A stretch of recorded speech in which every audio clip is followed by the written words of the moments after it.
Hey guys, welcome back to the channel. This is the story about DxD Universe. What if a new dragon appear in high school? DxD Universe, part 1. Hope you'll enjoy this video. So before we start, please do support for more awesome content and also hit the subscribe button and share this video with your friends and also support the creator of this fanfic. I have created many playlists, check it out and check out my other channel as well. So let's start the video. Issei the Crimson Dragon King. My name is Sebastian Goodridge, and I can confidently say that I am perhaps the most successful and by far the best-looking man on my college campus. Day after day girls would throw themselves towards me and faint at a mere glimpse of my person. Since the day I was born, I have felt this overwhelming superiority of myself, and obtaining what I wished for proved to be in no way difficult. Well, that is until she arrived on this campus. Rias Gremory. A true treasure that I cannot prevent myself from wielding a strong desire to make her mine.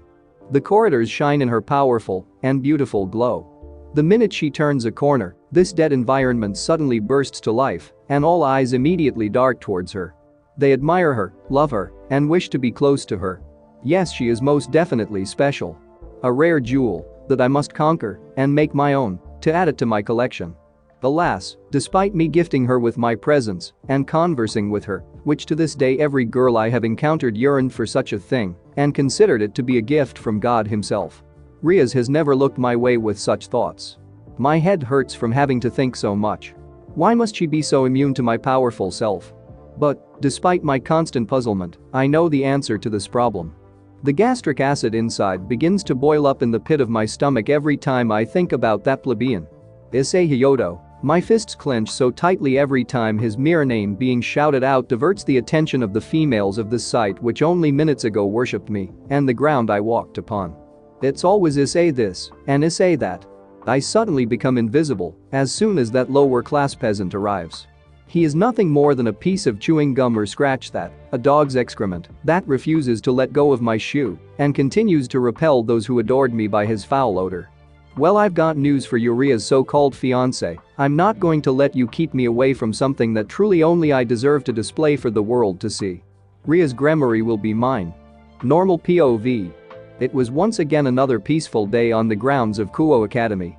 With one of the most powerful old Satan faction leaders taken down by the sekiryutei, the remaining members of the OSF were forced to retreat and regroup, granting the Gremories a brief but long overdue time of peace. The hours of school had finally come to an end, and Issei along with his fellow peerage, Kiba the Knight, Zenobia the Knight, Asia the Bishop, Gaspar the Bishop, and Koneko the Rook, retreated to the Occult Research Clubhouse. Also known as their base of operations for their secret life, as Devils. With Rias and Akeno's third year over and their graduation gone by, the position of president and vice president vacant.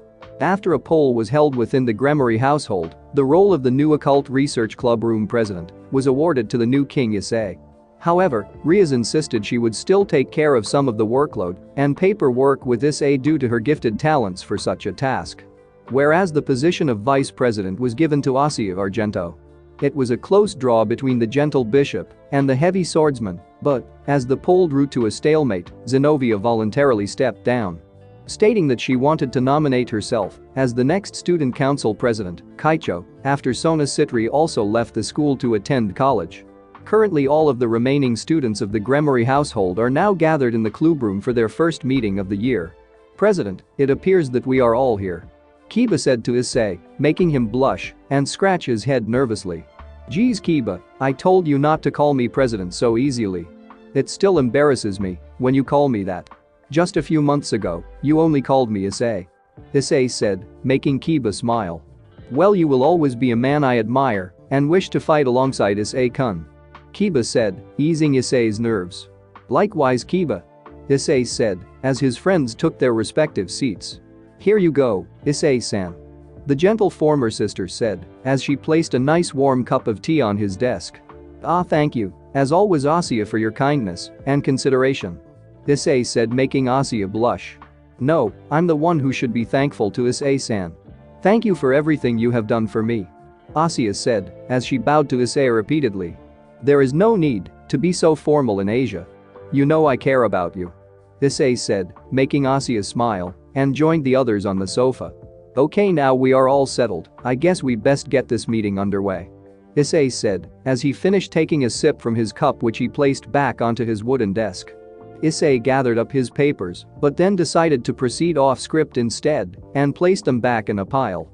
The first thing I want to say is thank you for everything you have all done for me over this past year. I was so alone when I first became a devil, and I always felt so far away from home. But after I met all of you, after I met Rias, I finally felt like I was at home. And I can proudly say, I'm so grateful and happy that the peerage I joined last year was with the Gremory household. And I promise to not let any of you down as I attempt to fill in and keep together all of the work that Rias put into the management of our family. Issei said, earning him a round of applause and a room full of smiles. Even Gasper, the nervous vampire who surprisingly kept his box open and listened along with everyone else with a smile on his face. Now the next thing I have to say is we will be having a familiar face joining our school and this club room near the end of the week. So don't expect this room to be any quieter just because our very own president and vice president moved on up a year. Now I believe that's everything on the agenda today. So please feel free to escape and enjoy yourselves. Issei said as he began to dress in his newly gifted motorcycle attire. Is it almost time for big sister Rias to finish college, Issei-san? Asia said as Issei put on his heavy-duty gloves. That's right, Asia. So I'm going to go get our stranded queen and bring her home to us so we may all enjoy some good old rest and relaxation together. I've lost track of the last time we were all able to just kick back and watch a movie together. Issei said, making Asia smile. Are we all going to watch movies together? Asia said in an excited tone, almost shrieking. That's right, Asia. So be sure to prepare the popcorn and refreshments for our late return to the Hyodo household. Issei said, making Koneko grab Gasper's hand and lead him away towards the magic circle which Issei had prepared. Vanishing with the others in a flash of crimson light as she discussed snacks with Gasper with a smile embedded on her face. With the club room almost empty, Issei picked up his motorcycle dragon helmet and placed it over his head. Now then, my queen, your king is on his way to whisk you back to your castle. Issei said as he locked the clubhouse door and made his way to his nearby cloaked powerful vehicle. Elsewhere, Ria's eyes were whisking to the clock and back towards her college professor as she struggled to contain her excitement. Minutes seemed like hours to her since she saw her beloved king, and her patience was beginning to diminish. All of the students were transfixed to their college professor as he began to finalize his lecture for the day. However, Rias suddenly detected something was very wrong. Something was about to happen in this very room. Ria's suspicions proved to be more than just paranoia when all of a sudden, every doorway to the lecture hall burst open with a song of gunfire to declare their arrival. Thugs dressed in black with balaclavas to hide their cowardly faces stormed inside the building and restrained the man in charge before he could resist in any form. Right, you little brats. Let's have nobody try to be a hero now. One of the gunmen said as he aimed an assault rifle towards the left half of the room. Greetings, students of this fine establishment. Sorry to interrupt your important study session here, but we have a job to do, so how about we all be reasonable intellectuals and stay in your seats? Do as we say, and nobody needs to die today. He said as he arrogantly revealed his face to his spectators.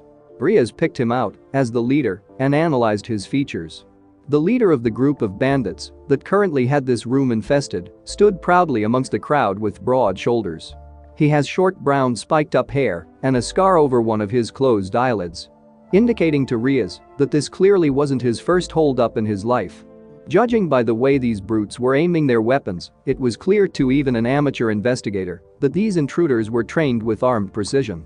Which meant one false move by anyone in the room would mean blood staining the cold floor in a normally peaceful environment. Unlike the other soldier-like individuals, the leader carried a bit more arsenal on his person. An RPG rocket launcher on his back, an M19 assault rifle, and what appeared to be a well-polished katana hanging from his hip still in its sheath. For all you know, that sword could very well be just a deterrent to prevent anyone daring to sneak up on him on the off chance they would be impaled. However, Rias could tell by looking at him due to Kiba being with her so long that this man definitely knew to an extent some swordsmanship. Which made the situation more problematic and dangerous. The main problem being that, like the other students in the room, Rias was powerless to do anything in this situation. Now my associates will be coming round with a bag to seize your phones and any valuables you have on your person. Don't get any ideas or things will get messy. The leader said again, as his men traveled row by row. When the thugs were halfway through seizing all of the students' property, one armed assailant suddenly came to a stop and crouched down to look at a certain individual's face. "You there, hand over your wallet." The thug aggressively ordered, as the shaking hand of Sebastian Goodridge immediately complied. "I knew it. Hey boss. This little rich boy here is the son of the head of this here college.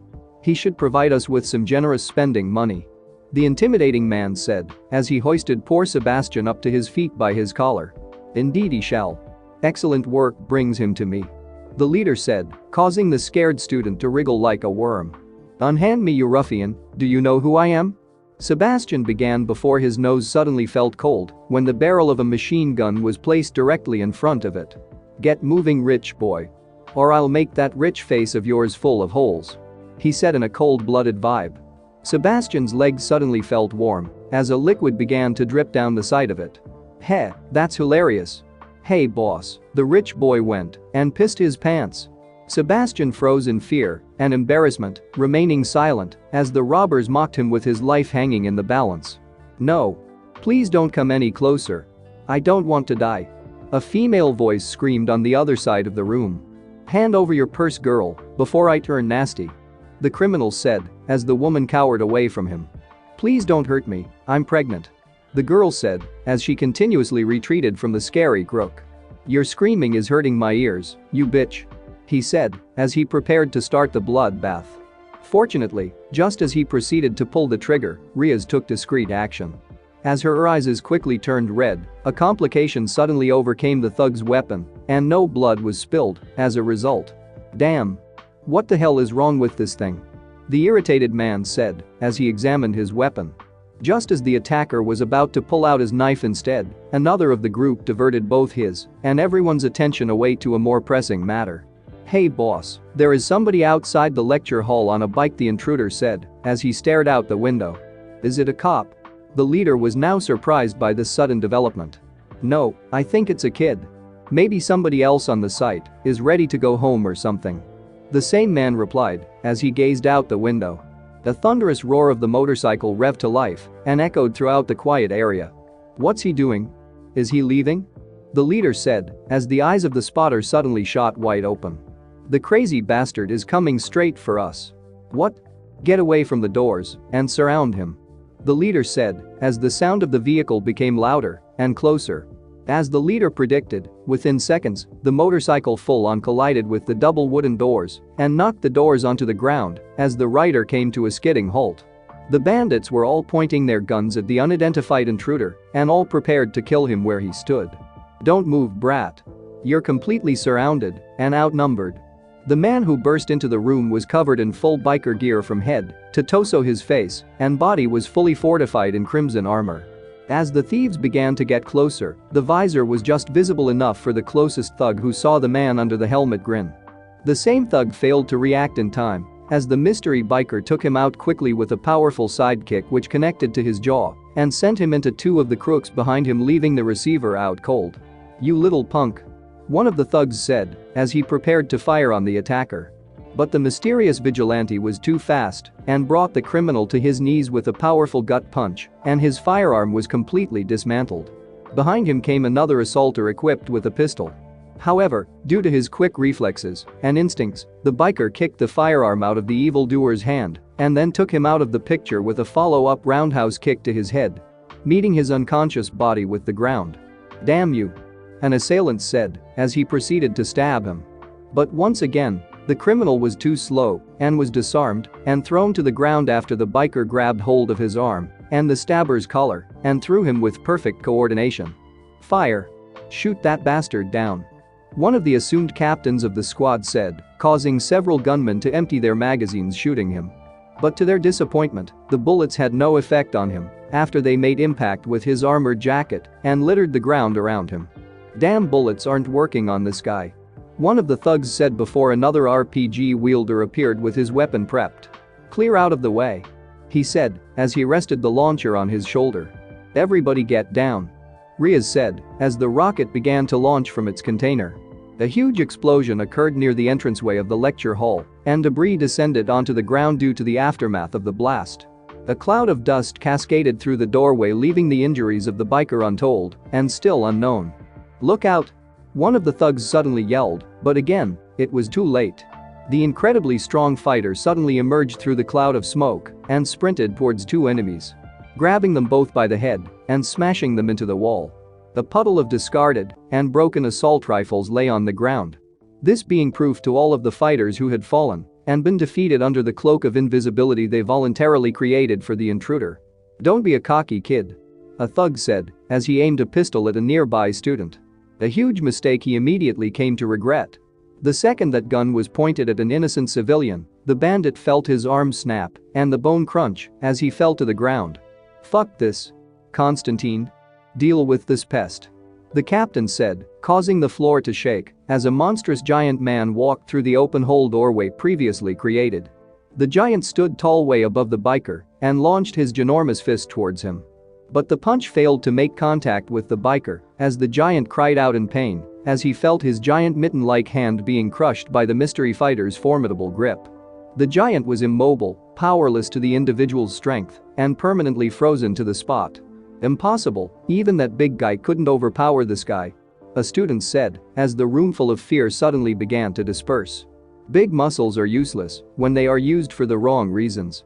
Real power comes from protecting others," the biker said, finally revealing his voice to the fear-paralyzed group of bandits. The giant came tumbling down after a full-powered gut-wrenching punch hit him square in the abdomen and caused the beast-like man to cough up blood as he fell. As if the individual was finished with playing around, he picked up the pace and finished off the remaining stragglers who tried to escape with the valuables they had stolen. Nevertheless, despite the complete annihilation of his squad, the leader still remained by the lecture podium down the stairs, showing no sign of fear.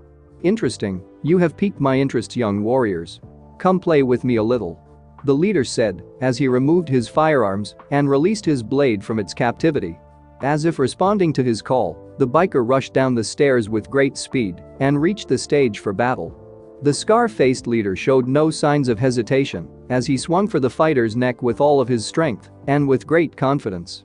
Unfortunately for this arrogant swordsman, the second he attacked the biker with his blade, the warrior's lightning reflexes intercepted the slash and crumbled the well-maintained iron sword into pieces, leaving only the hilt and the handle to prove it once existed. Through sheer shock, the leader fell backwards and onto the floor next to his nearby discarded firearms. As a last resort, the cowering soldier reached out for his rocket launcher, only to have his hand crushed by the biker's boot. "Don't even think about it," the biker said, suddenly making the already scared soldier petrified and begging for mercy as he tried to withstand his intimidating aura. "Please don't hurt me. What do you want for money? Weapons? I will give you anything, just name it," the leader said as he gave up the fight. "What do I want you to ask? What I want is for scumbags like you to stop polluting the world with your false selfish tyranny," the biker said, punching the frozen man's lights out. With the last of the thugs defeated and immobile, the students began to erupt in cheers and applause for the mystery biker who saved them all. The previously immobile teacher got to his feet and asked him, "Who are you?" "Who am I, you ask?" the biker said as he removed his helmet. And judging by Ria's expression of love and admiration, by that alone you could tell she knew who it was all along. "I'm Issei Hyoto," Issei said, causing an even louder uproar of cheers and applause. "Unite as one. Defeat the sekiryutei." Cheers of gratitude and joy continued to fill the room as one by one, all of the intruders on campus were taken away by the local authorities in chains. "Are you okay, sir?" Issei asked the teacher as he struggled to find his footing. "I'm all right, just a little shaken up from all the excitement just now." "But wait. I should be asking you that question, young lad. You were shot so many times just now." The teacher was clearly distressed by Issei's calm manner after the situation he just encountered. "Oh, you don't have to worry about me, sir, catch," Issei said as he removed his biker jacket, causing all of the females in the room to scream in delight as they gazed upon his muscles on show due to Issei wearing only a black vest under his jacket. The teacher did as he was told and put both of his hands out to attempt to catch the jacket. However, his preparations seemed to make no difference as the weight of the material suddenly dropped his hands and the rest of his body to the ground with the jacket. My goodness, this must weigh a ton. And are those armor plates on the exterior? The teacher questioned, now understanding how it would be possible for Issei to escape that battle unscathed. But this led to an even more baffling theory to the professor. How in the hell did he move so fast and well when he was carrying such a weight upon his shoulders throughout the whole incident? You see? None of those bullets ate through my jacket, so all is well, sir. Issei said as he put the jacket back on, to the dismay of the girls who were enjoying staring at his physique. Issei turned around briefly to smile at Rias, whose cheeks were just as red as the jacket he donned upon his person. And then returned his attention to her teacher. So sir, am I to assume class is over? Issei said, making the tension from before seem like a distant memory. Ah yes, class dismissed. The teacher said as Issei leaned upon the podium as he scribbled something down on a piece of paper.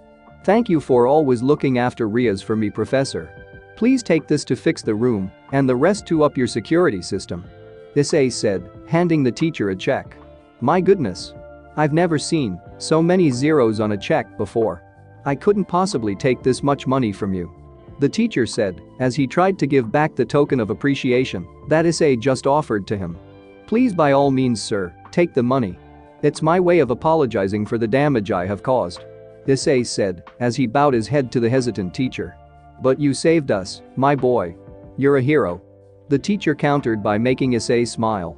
I appreciate your kindness, nevertheless, even heroes have to repay the damage they have caused. Issei said, showing no signs of backing down. Then if you are so insistent, I suppose I will give it to the principal and begin renovations and improvements to our establishment. The teacher said, now feeling overjoyed with the maturity and kindness of this individual. A young man he hoped to see more of in the near future. Well then, Professor, I will be taking Rias home now. Take care. Issei said as once again bowed and walked towards his beautiful fiancée as she gathered her belongings. Are you ready to go, my queen? Issei said, making Rias smile as she latched onto his arm. Yes, let's go home, Issei. Rias said as Issei walked out the broken doors with his motorbike and woman together. As they traveled further and further away from the campus, the cheers became quieter and quieter until they reached the entrance and the road to freedom.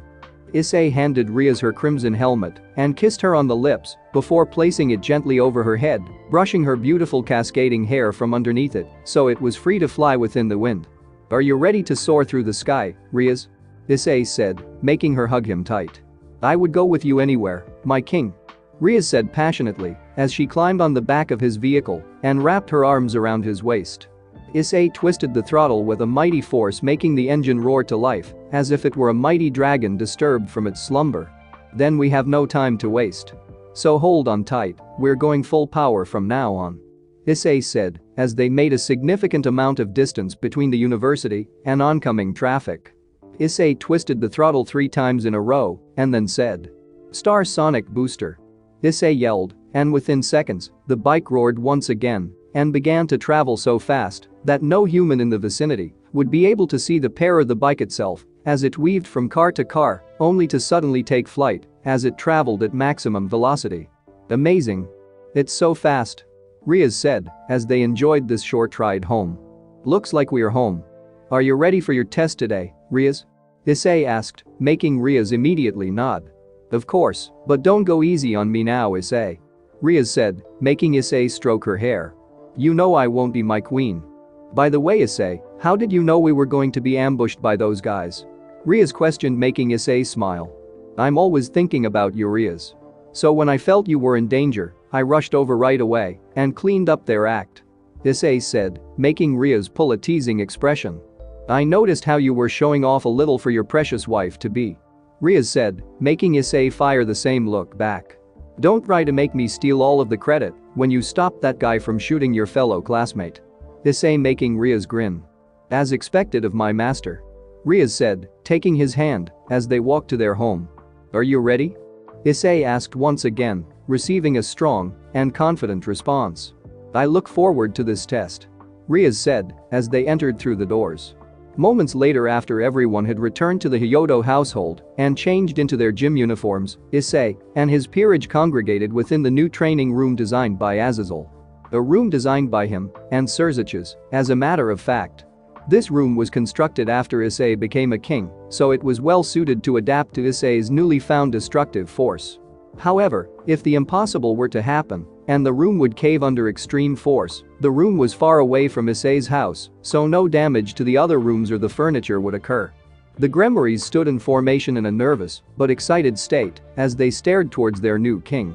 It was time for the memories to see just how strong their new master had become. After a couple of months of independent training, Issei was challenged by his peers as they aimed to surpass their current limits and possibly give him a proper fight. Issei accepted with joy and was curious himself how far his servant's family had grown. "Are you ready, everyone?" Issei said as he activated his boosted gear. "We're all okay here, Issei," Rias said as they all got into formation. "Okay then, let's do this." "Balance break," Issei yelled, forming flames around him as his armor began to encase his body. "Let's go, Zenobia," Kiba yelled as Zenobia charged toward Issei with him. "So it's my night first then? Okay, come at me, Kiba." "Zenobia," Issei shouted as they both charged for his sides. Issei grinned and reached out both of his arms to his left and his right to intercept what he could only predict was a sidestabbing maneuver. "Take this," Zenobia and Kiba both said as they jammed their swords towards Issei's ribs. As he predicted, Issei took defensive action and grabbed both blades before they hit his armor. "As expected of my knights, that was a very fast attack. But I could see what you were up to," Issei said, suddenly stopping his sentence when he realized that one of the swords he was grasping was stronger than the other. "I'm here, Issei," Zenobia said just as Issei figured out that she was no longer holding the sword he was defending against. Zenobia skillfully used a feint attack by using one of Kiba's blades to create a phantom attack to deceive Issei of her true blade. Just as she stabbed Issei, she let go of the sword and slipped through his blind spot to his back, and from that position, she leaped into the air and came thundering down towards him with her durandal. A cloud of smoke dispersed through the area due to the heavy impact behind her blade. "I should have known it wouldn't be that easy," Zenobia stated as she saw Issei grabbing onto her durandal with a fortified fist. Dragonic Rook form. That was an impressive strategy for Zenobia. "I was just barely able to react in time. But you'll need to do better than that, I'm afraid." "Solid impact," Issei said as he punched through Zenovia's guard with his rook fist. Zenobia soared through the air due to the powerful force of Issei's punch. However, Akeno was on the case quick enough to catch Zenobia and bring Issei reverted back to his Cardinal Crimson Queen form and returned his attention to Kiba, who was once again slicing down with his blade. Issei caught the first sword effortlessly. Kiba created another sword and tried again. Nevertheless, once again Issei intercepted the strike and grabbed it with his other hand. "Your moves are too predictable, Kiba. You need to be freer with your movements," Issei said, making Kiba grin. "Then how is this predictable for Issei-kun?" Kiba said as he suddenly released his grip on his swords and crouched down, hitting Issei in the gut with another sword using the hilt of his blade. "Gasper-kun now," Kiba said as he rolled to the side. "Gasper? Oh damn it," Issei said just before his armor turned into a purple shade. "Great job, Gaspy. Now it's my turn," Koneko said as she vaulted over Kiba and began punching vigorously into Issei's frozen body. However, Koneko quickly realized something. "I can smell Issei's scent and feel his magic power, but it feels like I'm hitting." "Damn it," Koneko said, making her search her surroundings carefully. "What's wrong with Koneko?" Gasper asked as he saw his friend suddenly stop attacking the frozen Issei. "I can't find Issei, he's gone," Koneko said startlingly, gasping and making him blink. With Gasper's Valor of Time deactivated, Issei's armor reverted back to its crimson state and suddenly collapsed on itself, cluttering onto the floor in a heap of remains. "Hey, if Issei's not there then?" Rias said suddenly, having her answer given to her. "That was very clever, using Kiba as a decoy and then using a Gasper to freeze me," Issei said, kicking Koneko in the chest and sending her flying into Kiba's grip. "In fact, it was so good, I thought I would show you a little body shifting technique I came up with," Issei said as Koneko retreated back and Gasper turned into a swarm of bats.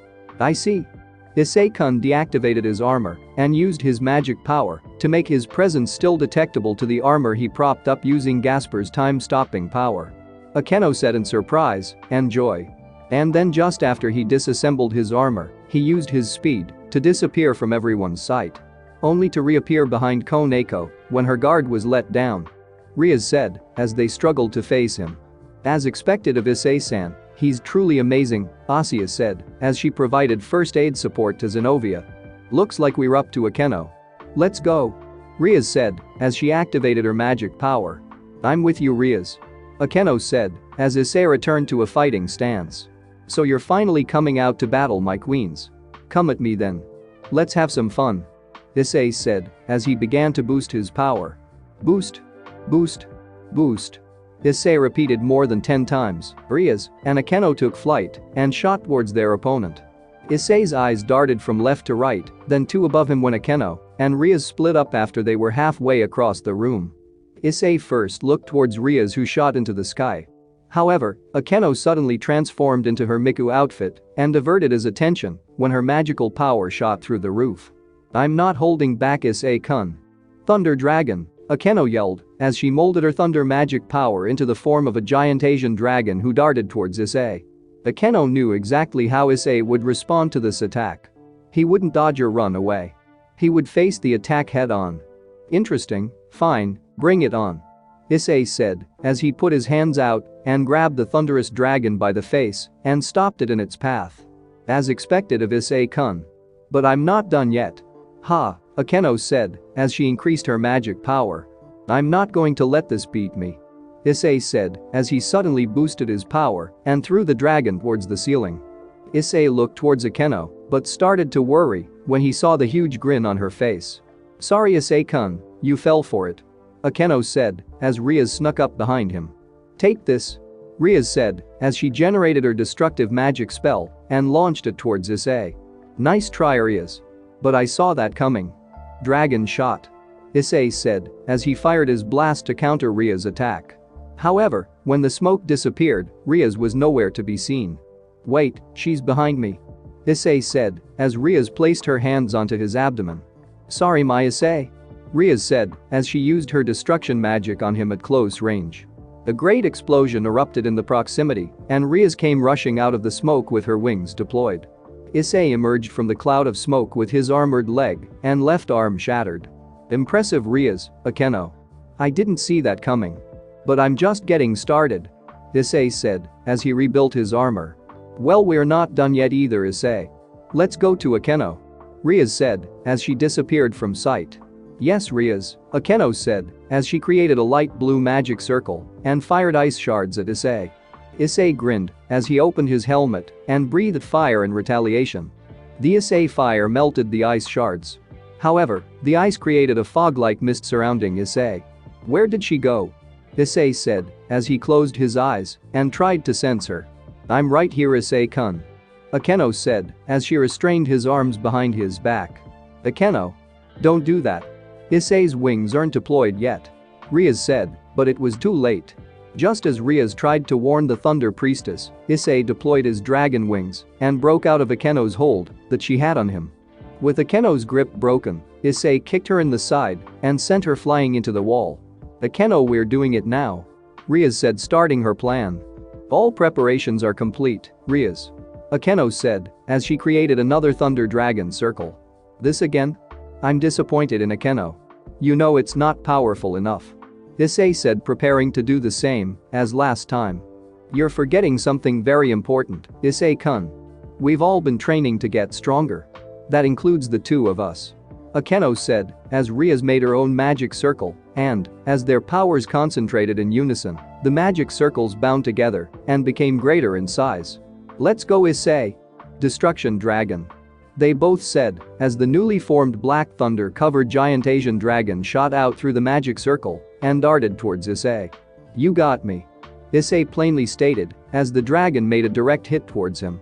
Rias and Akeno returned in formation with the others and prepared for a fight. That was a great co-op move, you guys. Zenobia said, making them smile. Thank you, Zenobia. But this battle isn't over yet. Rias said as Issei came out of the smoke with no armor on. Fantastic, you guys. You've all trained so well to get this far. But I'm afraid playtime is over. Let's do it, Drake. No more holding back. Issei said as the boosted gear began to shine. I'm ready when you are, my partner. The crimson heavenly dragon I possess within me rises up to become a king. Cardinal Crimson King Overdrive. Drake and Issei said in unison as his power skyrocketed and his armor reassembled and upgraded. Here he comes, everyone. Prepare for battle. Rias said as Issei boosted in power. Now the real battle begins, my friends. Let's go. Issei said as he prepared to fight them head on. The wrath of the heavenly dragon king. We won't stay back anymore. Everybody get ready, Issei has transformed. Give him all you have got. Don't hold back. Rias yelled as the flames began to separate from Issei's position. Balance break. Follow me, my dragon knights, Kiba said as he summoned and charged with his heavily fortified sword birth soldiers. Kiba raced towards Issei, unleashing an enormous battle cry as he took off down the path, his knights following after him with a matching spirit. Unknown to the combatants, this training session was being surveyed by two spectators in the control room. So this is where the fight really starts.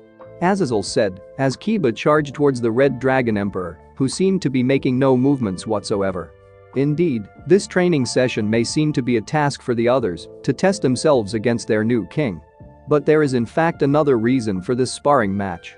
Sekiryutei said just as Issei disappeared from everyone's sight, only to reappear behind Kiba. You've got that right. The real purpose behind this test, Azazel said just as Kiba fell to the ground, taking his soldiers down with him in a heap of rubble, is for Issei to learn how to control his new power.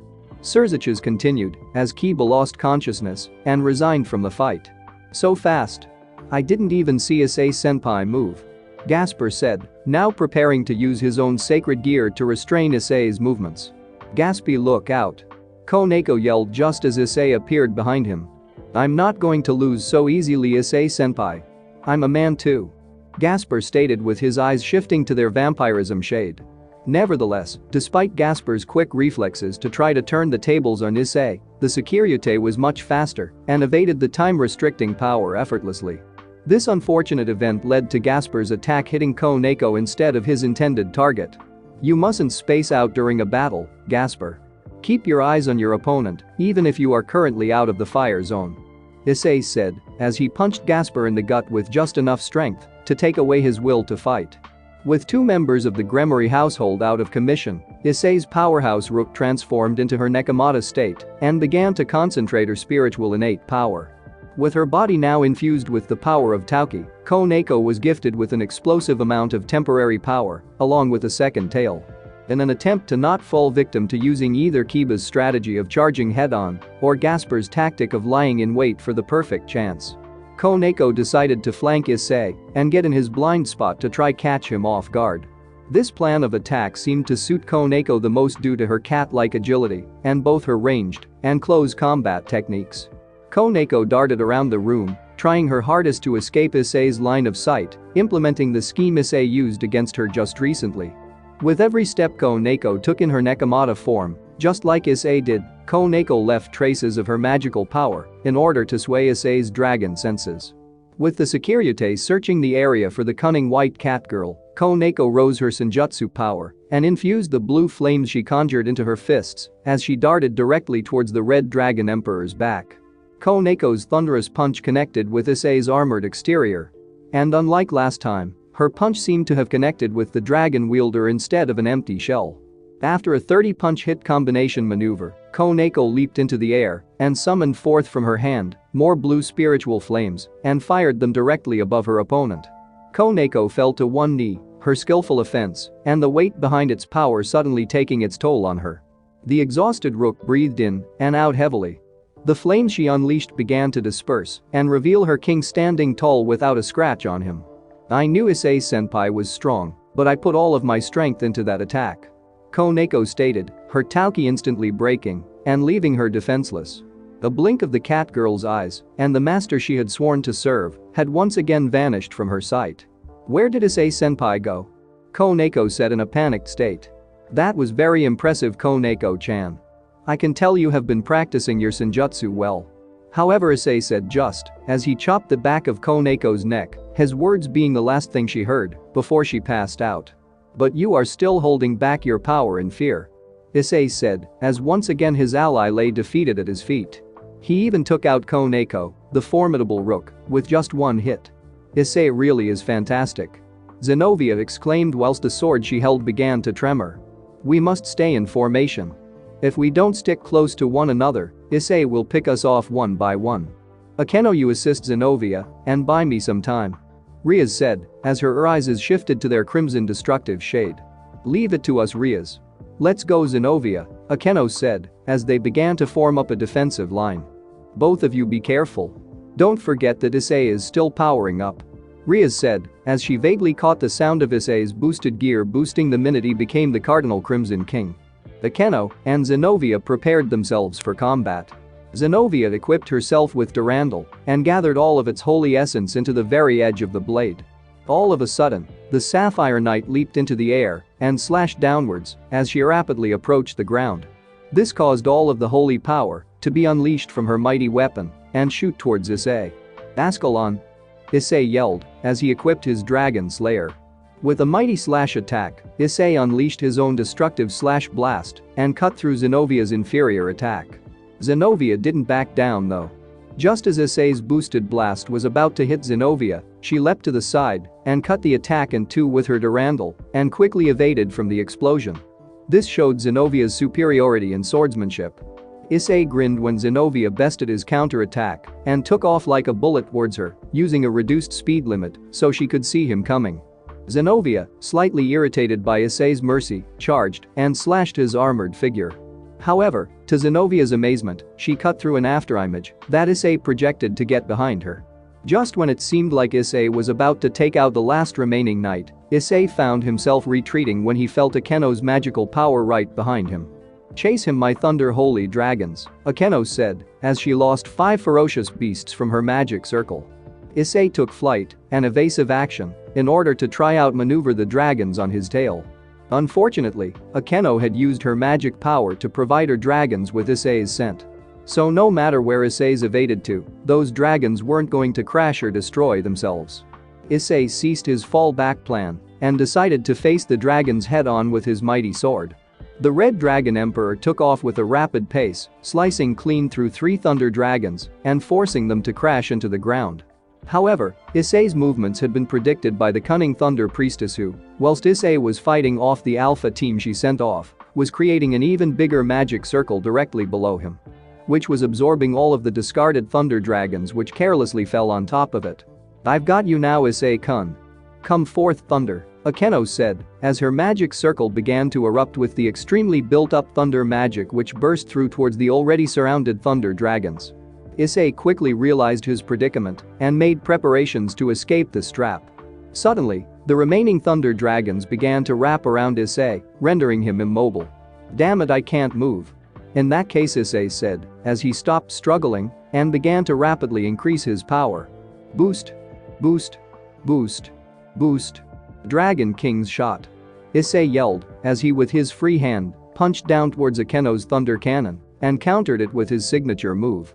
The blast self-destructed on impact and scattered the remaining thunder dragons down towards Zenobia. When the smoke caused by the blast battle cleared away, Zenobia was now unconscious on the battlefield with her t-shirt slightly torn in half. Issei searched vigorously for Akeno only to find her eventually besides Rias, who had now completed her preparations. "Sorry for the wait, you guys. Let's see how you handle this, my king." "Extinguished star," Rias yelled as she unleashed her slow but immensely powerful black hole technique. Issei began preparations to destroy Rias' ultimate move by landing onto the ground and increasing his power. "Boost! Boost! Boost! Boost! Boost! Boost!" He repeated more than 20 times. "Dragon King's Oblivion," Issei yelled as he launched his crimson sphere of destruction towards Rias' ultimate move. As Issei's and Rias' spheres of destruction collided and imploded, it was now the Thunder Priestess's turn to take a nap as she collapsed from using too much magic power and the aftermath of Issei's and Rias' explosive power. "Everyone has been taken down except Big Sisters Rias and Issei-san," Asia said as she healed the wounded. "Looks like it's time for the boss battle then." Azazel said, as he and Surziches saw the two high-class devils stare at each other. Yes, now let's see what Issei-kun can do against my little sister. Surziches said, as he closely observed the final battle. Don't go easy on my now Issei, just because we are getting married next month. Rias said, making Issei open his helmet and grin. I won't, Rias, I promise. I'm coming at you with everything I have got. Issei said, as he closed his helmet and prepared to fight the former king. Rias fired first, aiming towards Issei with her power of destruction. Issei countered her attack with his dragon shot, which Rias barely dodged when she took flight. Issei deployed his dragon wings again and chased after her into the sky. Rias ascended to the very top of the training space and created a huge Gremory circle below her. Just as Issei was directly below her, she blasted him with her full destructive energy wave. Issei responded by transferring his power to his feet and with a roundhouse kick, struck the wave head-on and diverted it to the west wall. Are you flying under me so you can look up my skirt, you perverted dragon? Rias said in a teasing fashion. Issei grinned and replied as he got behind her. Why would I need to peep when you are mine for taking Rias? Issei launched his dragon shot at the off-guard Rias, who was shocked by Issei's incredible speed to get behind her so quickly and undetected. Rias successfully blocked Issei's dragon shot using a heavy-duty defensive magic circle. However, Rias had forgotten another of Issei's techniques. Break apart. Issei broke apart his dragon shot into even smaller blasts and began to bombard Rias from above. The Crimson Princess, using her quick thinking, dropped her circle and flew away from the blasts that rained from the ceiling. The crimson-haired teen created another destruction magic attack. This time not making its appearance as a blast, but a shadow beast which rushed towards Issei. Issei transferred all of his power to his hands and with both of them opened up, halted the shadow destruction beast's path and then with increased power, threw the magical attack back at Rias. Rias this time instead of being defensive, fired another magical blast at her own attack which was being reflected towards her. Rias' judgment was correct. For if she used a defense circle again, Issei was planning on slipping out of sight and flanking her. And thanks to Rias' counter-strike, Issei made his priority escaping from the blast zone created by the magical attacks exploding. That was impressive, Rias. But I'm just getting started. Issei said, now boosting his power. Don't think I'm out of magic just yet either. Rias said, as she too focused her magic power. Let's see how you handle this. The attack I learned after I met you, Rias. Crimson Dragon Cannon. Issei yelled as he unleashed the attack that has defeated many of his past opponents. I'll use all of my magical power to counter it. Rias said as she fired in response a ginormous proportion of destructive power. I'm not holding back against you, Issei. Rias said as she struggled to push back his attack. That goes for me as well, Rias. I'm coming at you full throttle. Issei replied, boosting his power carefully. Another explosion echoed throughout the almost empty chamber, and each fighter still stood strong. As expected of my Issei, was all Rias said before she began to fall to the ground. Fortunately for the exhausted queen, Issei was there in an instant to catch her before she fell to the ground. Don't worry, Rias, I've got you. Issei said as he gently placed her on the ground. Issei-san, is she okay? Asiya said as she rushed over to the Gremory king. As expected of you, Asia. Everyone here will be fine, they just need to rest. Issei said, making Asiya smile. Thank goodness. Asiya replied, making Issei pat her on the head. If you want, we can accelerate their recovery with a little teamwork. Issei said, holding her hand. Asia's face reddened when she felt her hand entwined with Issei's. However, she then realized that Issei was closing his eyes and concentrating his power. Asiya responded to Issei's will and concentrated her Sacred Gear long-range spell and let Issei's power flow through her. Boosted Gear Gift, Issei said, suddenly making Asia's Sacred Gear swallow everyone in an area binding dome to heal their wounds and their fatigue. The sekiryutei suddenly collapsed to his knees after he disengaged his Cardinal Crimson King form. Issei-san. Are you okay? Asiya asked in a highly worried tone. Issei put up his thumb to indicate he was. Don't worry about Asia. I'm just a little exhausted. Issei said in between breaths and a sweat-covered body. Before Asiya could say another word, Issei got himself up slowly and turned towards the door. I'm sorry, Asia, I'm going to clean up and rest. Issei said as he exited the room without looking back. I'm not surprised he's so tired. It takes a lot of willpower and strength to hold back such destructive power. Serzic's said, making Issei look up towards him and Azazel. What do you mean by holding back, big brother? Rias asked, now regaining consciousness along with the others. Oh, you're all awake now. As expected of the Gremory household. Azazel said as they all got to their feet. Lord Serzic's, just how much was Issei holding back in that battle? Kiba asked as he used a sword to keep his balance. All eyes were focused on the two surprise guests as they awaited the reply. Issei-kun wasn't displaying his full power just now. He was struggling throughout the fight to keep himself from injuring any of you critically. Serzic's said as he closed his eyes to sense the lingering power Issei had left in the room upon deactivating his sacred gear. In other words, he was only using 10% of his true power. Azazel said, making everyone shocked to the core.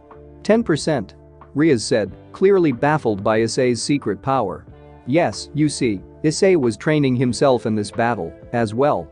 He was trying to adjust his power to a level where he could fight you all without the risk of hurting anyone extremely. Azazel stated. Issei-kun, since the day he started learning the truth about his sacred gear, has always been afraid of his power. He's afraid that if he's not careful, that he will destroy everything he cares about and lay everything to ruin. Serzic's said, making the peerage distraught that they didn't pick up on that. So all the time Issei-senpai was in his king form, he was struggling against a power he contained? Koneko asked. That's precisely right. Ever since I met Issei-kun, he has always managed to obtain new strength. But along with that new strength, he has also taken more fear with it. He has always been fighting against a power he controls alone. And that's why he is so determined to control this new power and make it his own. He cares about you all greatly and wishes for nothing more than to protect all of you. For that he will sacrifice anything. Even if it means doing it alone. Serzic's said as he clenched his fists. Holding back in fear, Koneko said as she placed her closed fist on her chest. Rias, in response to this revelation, dropped her surprised expression and smiled. Serzic's looked at his little sister's smile and was suddenly lost for words. Don't worry, big brother. Issei is no longer alone now. We will all protect him just like he has always protected us. Rias replied, making Serzic's mirror her expression. It's just as Rias said. We all feel the same way. Akeno replied, making Azazel smile now. Then I will leave Issei-kun to you all. Serzic's said as he and Azazel began to disappear in a magic circle. To think Issei-kun was struggling and we had no idea about it. Unforgivable, Kiba said as he punched the nearby wall. The blonde knight retracted his fist from the wall, revealing the wet red liquid dripping down his injured knuckles. Kiba-san, you're bleeding. Let me treat that right away. Issei said to Kiba as he began to walk away. I'm sorry, Asia, but I can't allow you to treat this with your power. This injury is a reminder to me. A reminder that I wasn't strong enough to see that Issei-kun was suffering, but this will never happen again. I will get stronger. Strong enough so Issei-kun doesn't have to fight against his power alone. As his knight, I will be there to help him the next time he is in trouble. Kiba said as he exited the training room. With the training session finally coming to an end, Issei decided to relax in the bath to soothe his aching muscles. Partner, are you alright? Drake asked as he felt Issei's breathing calm down. I'll be fine, Drake. I'm just a little tired, that's all. Issei said as he splashed water on his face. It wasn't that long ago that you faced Euclid. Maybe you should take things easy and rest up properly. Drake said, making Issei snap back without hesitation. You know I can't afford to slack off on Drake. There are a lot of dangerous devils out there who are secretly plotting against us. And to top it off, Office and Volley are still out there. With both the White Dragon Emperor and the Dragon of Infinity against us, I can't afford to let my guard down. Issei said, suddenly realizing his actions. I know you're worried about your loved ones, but you're not going to be ready to face them if you are too stressed out and exhausted to continue. Thanks to your rook, you have regained the years you lost through taking the Vanishing Dragon's power. Don't waste those years by letting the power consume you. Drake said with sincere concern. You're right, Drake, I'm sorry I flew off the handle just now. Issei replied and finally calmed down. Don't worry, partner, we are a team, so I will assist you in mastering this power. Drake said, finally setting Issei's mind at ease. Issei's heightened hearing picked up on the door opening and immediately assumed that Rias was coming to interrupt his bath again. "I was wondering when you would show up, Rias. Everyone?" Issei said to his surprise. He wasn't greeted by his wife-to-be, but the rest of the girls within his peerage. "I guess we came here just in time. Come on girls, let's show our master how much we appreciate him," Akeno said, as she and the rest of the group began to disrobe. "Wait a second, what's going on here?" Issei said, using a nearby to cover the area between his legs. Piles of discarded clothes lay all over the floor, and one by one, each of the Gremory girls climbed into the giant bathtub with the slightly startled and confused king. "What's going on, Issei? Isn't that obvious, Issei-kun?" Akeno said seductively as she brushed closer to his right shoulder. "We have come here to show you our appreciation for all you have done for us," Zenobia said as she brushed against his left shoulder, causing Issei to be trapped by both Akeno and Zenovia's breasts. "That's right, Issei-san. Big sister Rias may be your fiancé, but we can still do stuff like this for you as well," Asuya said as she placed his right hand on her chest. "Issei-senpai really does have a comfy chest," Koneko said as she lay down on his naked chest and used his remaining free hand to touch her chest also. "Wait girls, let's all calm down a second, okay?" Issei said, clearly losing his composure. "Ara, I've always wondered what lies underneath the towel, Issei-kun. Can I take a peek?" Akeno seductively asked as she nibbled on his ear and reached out to grab the remaining censorship he had on his body. "Issei, Rias may be your primary girl, but we don't mind if you play with us as well. After all, some of us do have similar aspects," Zenobia stated as she cupped her left boob to display it to the sekiryutei. "Damn it, this isn't good, I'm starting to lose control," Issei thought to himself as he couldn't stop his hand from doing what the girls controlled it to do. "Issei-kun. Issei. Issei-senpai. Issei-san." Just as Issei was about to finally black out, the sliding door to the bathroom opened with a loud crash. "Everyone, what are you doing to my Issei?" Rias yelled as she also stood there in her birthday suit. "Ara, it's just a little skin ship, Rias. Don't be stingy," Akeno said as she went to grasp Issei's manhood, causing him to abruptly stand up. "I'm sorry ladies, but I'm feeling a little headed. So I'm going to leave first," Issei said as his last line of defense fell to their bare eyes. The sekiryutei stumbled out of the bathroom, leaving flushed faces which were focused on his hidden equipment and an enraged ruined princess with ruby eyes as she stared down her former servants. "What did you think you were doing just now to my Issei?" Rias said, but suddenly calmed down when she saw the hidden feelings that the females were hiding. "All of you," Rias said as she saw the tears running down their cheeks. "We know you love Issei, Rias. But we all feel the same way about him," Akeno said as she and the rest let out their emotions. "He's kind, strong, and I don't want anything to happen to him," Zenobia said as she too blushed and revealed her innate feelings. "Issei-san from the day I met him has been so nice to me, and I want to return the favor for the life he has led me to," Asuya said.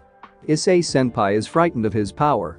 When I heard that this was actually true, I thought to myself that I know exactly what he is going through and how he is feeling. And if I can help Issei-senpai get through this, I will help him in any way I can," Koneko stated despite her usual shyness. Rias got into the tub with the other girls and pulled them all into a group hug, and the tears flooded between them. "Then I'm counting on you all to help me keep him safe," Rias said, making them all smile and wipe away their tears. "Then let's make a pact together. A symbol to finalize our sworn oath to protect our cute and precious red dragon emperor," Akeno said. "I agree, let's do it," Zenobia said as she and the other girls exited the bath and stood on a huge magic circle that Akeno had started to create. After a flash of magical light, all of the girls now donned a similar symbol upon a different part of their body, a crimson dragon. "Then let us work together to protect Issei from now on. We shall form the We Love Issei, our sekiryutei devil squad, and make sure that he no longer suffers any misfortune," Rias said along with her proud devil sisters. After the squad of loved-up devils was formed, Rias entered her and Issei's bedroom and approached him with resolve. "Hey Rias. I'm sorry about what happened. I couldn't escape. I'm just so tired today for some reason," Issei said, suddenly being stopped by Rias, who kissed him on the lips to silence him. "It's okay. Everyone was just showing you how much they care about you," Rias said, making Issei breathe a sigh of relief and smile. "So do you want to turn in?" Or do you want to tell me what's on your mind? Issei said, making Rias slightly surprised, but then smiling. As expected of you, Issei, you see right through me. Rias said, as she sat down beside him on the bed. So what's wrong with Rias? Issei said, as he stared directly into her eyes. I want you to help me get stronger. I can't just keep asking you to rescue me all of the time. For once, I want to save you. Please train me to unleash my full potential. Rias said, making Issei smile. Of course I will help you, my queen. But let's get some sleep, and we'll start tomorrow. Issei said, kissing her on the forehead. Deal. Rias said, as she prepared to rest for the night with her soon-to-be husband. Why is your leg bandaged up by Rias? Did you hurt yourself? The concerned sekiryutei asked, as Rias stripped naked before him. It's a secret. Rias said with a wink towards him. Thanks for watching my video, leave a like if you enjoyed my video, and also do consider subscribing to my channel for more awesome content. If you want the next part of this story, let me know in the comment box. See you next time, till then sayonara.